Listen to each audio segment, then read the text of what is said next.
কোনো রকম বাটাবাটি এবং ঝামেলাবিহীন আজকের এই ভর্তা রেসিপিটা। সুপ্রিয় দর্শক, আসসালামু আলাইকুম। আজকে আমি আপনাদের সাথে শেয়ার করব খুবই কম সময়ে 5 মিনিটে বানিয়ে নেওয়া যায় এরকম একটি ভর্তা রেসিপি। তো আমি এখানে নিয়েছি হাফ কাপ কালো জিরা। তো কালো জিরাটাকে ভালো করে পরিষ্কার করে নিয়েছি। আপনারা চাইলে কিন্তু এটাকে ধুয়ে রোদে শুকিয়ে তারপরে নিতে পারেন, এবং ভিতরে কিন্তু ছোট ছোট কিছু ময়লাও থাকে, সেগুলো পরিষ্কার করে নেবেন। যাই হোক, তো আমি এখন এটাকে ভাজার জন্য চুলায় চলে আসছি। তো চুলার আঁচটাকে একেবারে মিডিয়াম থেকে একেবারে লো ফ্লেমে রেখে একটু সময় নিয়ে কিন্তু ভেজে নিচ্ছি। খেয়াল রাখতে হবে এখানে যাতে বেশি ওভারকুক না হয়ে যায়, পুড়ে না যায়। সেটা হলে কিন্তু এটা অরিজিনাল যে টেস্টটা সেটা কিন্তু থাকবে না, ভালো লাগবে না আর কি খেতে। তো ভেজে নেওয়া কালো জিরাটাকে এখন নামিয়ে নিলাম। তো এখন ভেজে নিব হচ্ছে রসুন কয়েকটা কোয়া নিয়েছি, সেটাকে কিছুক্ষণ ভেজে নিব। তারপরে এখানে আমি প্রায় 1 কাপ পরিমাণ কিন্তু পেঁয়াজ একটু মোটা করে কেটে নিয়েছি। তো সেই পেঁয়াজটাকেও এখন আমি দিয়ে দিব এবং পেঁয়াজটাকে ভেজে নিব।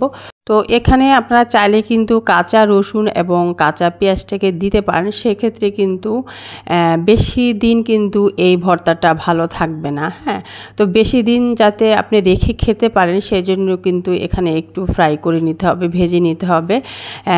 বেশি ডিপ ফ্রাই করা যাবে না, মিডিয়াম টাইপের ভেজে নিতে হবে। আর এই যে সামান্য পরিমাণ সরিষার তেল কিন্তু আমি দিয়ে নিলাম, এতে ভাজতে একটু সুবিধা হবে আর ভালো একটা ফ্লেভার বের হবে রসুন এবং পেঁয়াজ থেকে, সেজন্য। তো দেখতে পাচ্ছেন আমি কি পরিমাণ কিন্তু ভেজে নিয়েছি, এরকম মিডিয়াম পরিমাণ আর কি, বেশি হালকাও না আবার বেশি একদম ডিপ ফ্রাইও করা যাবে না রসুন এবং পেঁয়াজটাকে, তাহলে জুসিনেসটা একেবারেই হারিয়ে যাবে।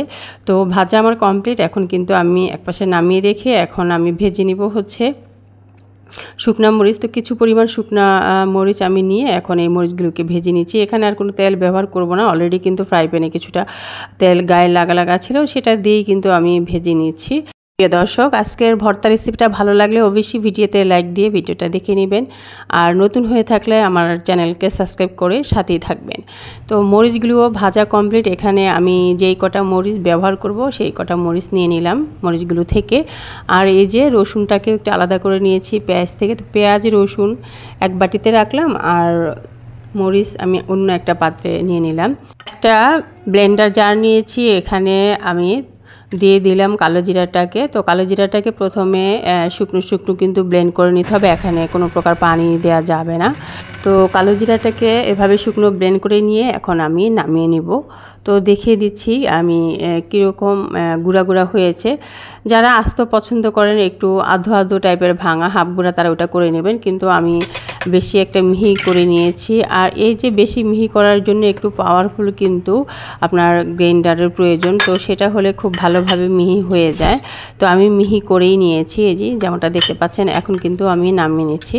তো এটাকে আমি নামিয়ে নিয়ে কালো জিরাটাকে নামিয়ে নিয়ে একপাশে রেখে দিয়ে এখন যেটা করব শুকনো মরিচটাকে নিয়ে নিব। তো শুকনো মরিচ নিয়ে নিলাম, যে কটা আমি দিব আর কি। এখানে প্রায় 6 থেকে 7টা। আসলে ঝালটা হচ্ছে টেস্ট অনুযায়ী, আপনি আপনার টেস্ট অনুযায়ী ঝাল এখানে দিয়ে নেবেন। তো মরিচটাকেও কিন্তু আমি ব্লেন্ড করে নিলাম, আর এখন ওটার সাথেই আমি ঝালের সাথে রসুন এবং পেঁয়াজটাকে দিয়ে নেব। তো রসুন দিয়েছি, এখন পেঁয়াজটাকেও দিয়ে নেব।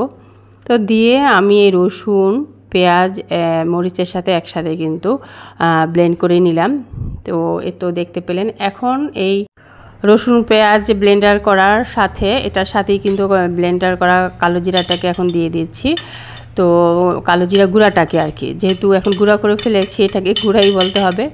তো দিয়ে এখানে আমি এখন দিয়ে দিব টেস্ট অনুযায়ী লবণ পরিমাণ মতো, এবং আমি এখানে দিয়ে দিচ্ছি 1 টেবিল চামচ পরিমাণ সরিষার তেল। তো দিয়ে নিয়ে এখন আমি ঢাকনা লাগিয়ে ব্লেন্ড করে নিব। তো আপনারা চাইলে কিন্তু এখানে ধনিয়া পাতাটাও ব্যবহার করতে পারেন। তো আমি এইটার সাথে কোনো ধনিয়া পাতা ব্যবহার করব না, যেহেতু আমি এই ভর্তাটাকে কিছুদিন রেখেই খাবো, কারণ এতগুলো ভর্তা আসলে একদিনে তো শেষ হওয়া সম্ভব নয়। তো এই জন্য এটার সাথে আর কিছু কিন্তু ব্যবহার করব না। তো শুধু কালো জিরা ভর্তাটাই আমি আলাদা রাখবো।